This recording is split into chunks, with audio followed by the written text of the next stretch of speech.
Good morning, TV 18. Thanks for being with us this morning. Diane and I are hanging out talking about National Sports Center for the Disabled. So we've been talking a lot about rec program, but there's a whole other side of it. So competition. We have our competition center program, and we are a Paralympic club in alpine skiing, cross-country skiing, and snowboarding. So tell me what that means. That means we have athletes who are with us in Winter Park training in one of those three disciplines, and a lot of them have a goal to go to the next Paralympics. Cool. So the Paralympics always trail Olympics by about 2 weeks, same locations, same mountain. They don't really change it up. They don't shorten the runs or anything.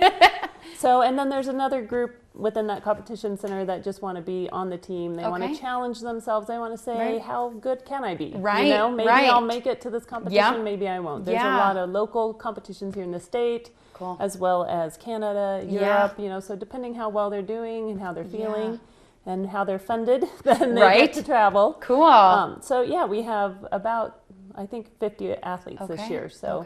They are in Kimberley right now in Canada, a lot of them. Some of them are over in Europe, and then they'll all be back here for Wells Fargo Ski Cup. Cool. Lots of different countries, right? Yes. So majority of our athletes are U.S., American, and on the national team. Yeah. And our coaches, Eric Peterson and Scott Olson, work closely with those national team coaches and with other countries' coaches as well. Because, for example, Australia, New Zealand, we're opposite seasons. So those guys will come here for our winter because they can't be training as well down there. And we work with their coaches. What are their goals? What do you want to work on? How do we keep them in shape? Some countries, France, will send their athletes here because it's a heck of a lot cheaper to send them to Winter Park and put them up for the season than to use the mountains there. I guess it's just exorbitant. So there's all kinds of reasons. We've had Italy, Iceland, lots and we have people train all together and kind of are a team within itself, right? When they compete, it's based on if they're a sit ski, stand, visually impaired. But when they're training, they're all together. We mix them all up, and they support each other. They make fun of each other. Some of the worst jokes in the world are like any team. They give each other a hard time too. But yeah, they are a big family. That's really awesome. Another organization or another group of people that you guys work a lot with are vets. Yes. And same concept, right? Is that family kind of unit. Yes. A lot of them say when I was, discharged from the military, especially the veterans that we're seeing that have either PTSD or brain injury, maybe paralysis, amputees, they feel really isolated because they've been part of that really intimate unit where you've got the other guy's back, and they rely on each other. And so they found that by coming to the National Sports Center and being part of a group. And we have veterans in our competition program. Cool. As well as we work with other veterans organizations in just rec programming. Okay. But, yeah, we are their new family. Right, and touch a lot of lives and all aspects of it. So we're gonna take a quick break, but tell me how to get involved, how to volunteer and or as a participant, how to get involved. Everything's at nscd.org, and then you would just click if you want to participate, if you have somebody you know could benefit from being in a program of ours, recreating. That participate. There's a volunteer tab if you want to volunteer, whether it's up here in the mountains or down in Denver. We have folks, and it's not just in our programs. We have administrative volunteers. We have special event volunteers. I spoke with a gentleman today who wants to help us with some filming for a training for our ski instructors. So, people, I'm always looking for photography and video. And everyone has their skills, and we can sure use them. So everything is at nscd.org. Easy. Okay, cool. Well, we are going to take a quick look at a short story of Sarah Holm. So take a look at that, and then we'll be back with Diane here on it. Talking about NSCD, National Sports Center for the Disabled on TV 18. For Sarah Holm, skiing is a passion. It's a thrill to me. I think just being able to be outside in the winter, I love the snow. My first time on skis, I was 5 years old, and then I started racing the next year at age 6. Sarah has limited use of her legs, but it hasn't stopped her from pursuing an Olympic skiing dream. More on that later. As a kid growing up, Sarah had full use of her legs and participated in soccer, skiing, basketball and dancing. But as Sarah reached her teens, she noticed something wasn't right. I was 11 years old when I realized that there was something going on. I was just having a bunch of leg weakness and trouble walking.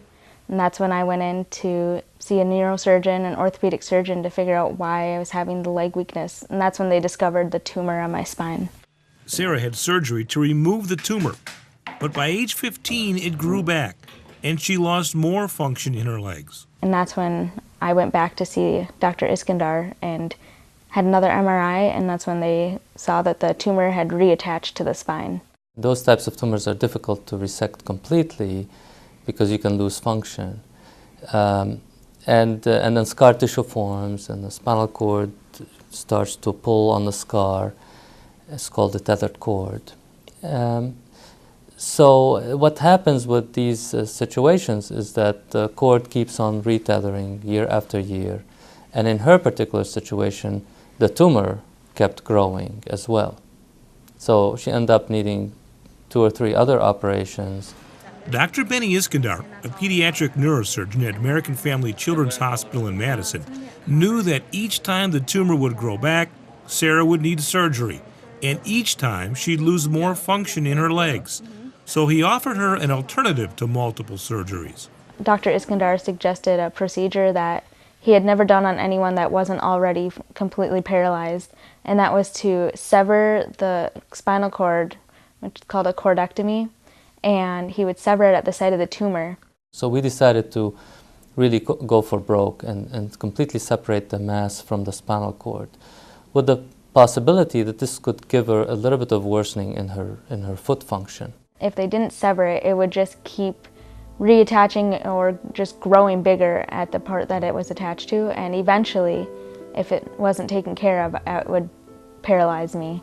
If it was something that Dr. Iskandar thought was great, I had just so much trust and faith in him, and so I knew whatever happened, he would do the best he could for me. Sarah's surgery was a success. She was permanently relieved of the tumor and retained important leg function. Not long after her surgery, Sarah got on skis again with adaptive equipment. She took to it so quickly that she started competing nationally in ski races. And from there, her skiing career has taken off. I was named to the U.S. Paralympic team as a development team member. So this past ski season, I was able to live and train in Colorado full-time as an athlete and go to college as well. And I've been able to travel all over the United States and some places in Canada for races. When you see someone who is so ambitious, so motivated to take what she has now and the fact that she's not going to have another operation, just run with it, so to speak, it's really an amazing thing to watch.